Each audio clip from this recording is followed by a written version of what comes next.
Hello everyone, welcome back to your own channel that is subject solid guys. And आज हम अपनी English aptitude series को 10 question के साथ कंटिन्यू करने वाले हैं with all of you. And अगर आपने मेरी प्रीवियस वीडियो को नहीं देखा है तो you should must watch.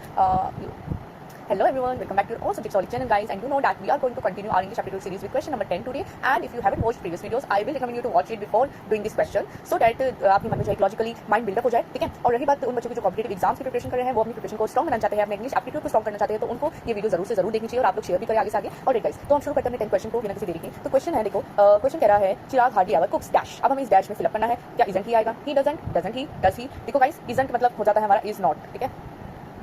Doesn't same ऐसे क्या हो जाएगा, does not. And last one is does not, ठीक है। तो एंटी का यहाँ पे मतलब होता है नॉट।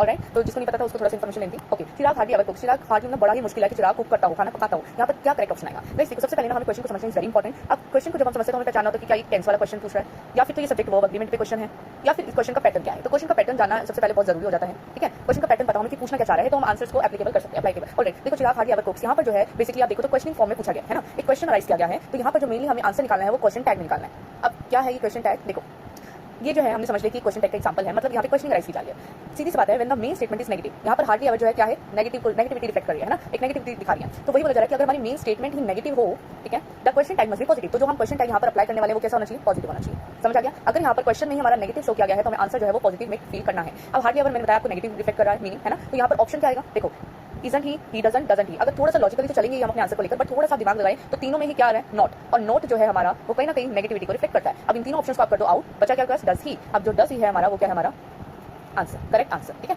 अब यहाँ पे आएगा Chirag hardly ever cooks does he, ठीक है। क्वेश्चन तो राइज किया जा रहा है तो क्वेश्चन में नेगेटिविटी पहले ही रिफ्लेक्ट कर दिया, तो हमें जो आंसर लिखना है वो पॉजिटिविटी लिखना है और वो आंसर हमारा क्या है? Does he. बिकॉज तीनों में ही क्या आ रहा है? नोट आ रहा है, जो कहीं ना कहीं नेगेटिविटी को रिफ्लेक्ट कर रहा है। तो आई होप गाइस आपको आज इंग्लिश एप्टीट्यूड सीरीज का 10 क्वेश्चन अच्छे से समझ आया हो। तो समझ आया है, इसी कंटिन्यूटी के साथ अपनी प्रिपरेशन को करने के लिए you can follow this channel, you can subscribe this channel, keep finding guys, and yes don't forget to like, comment and share guys.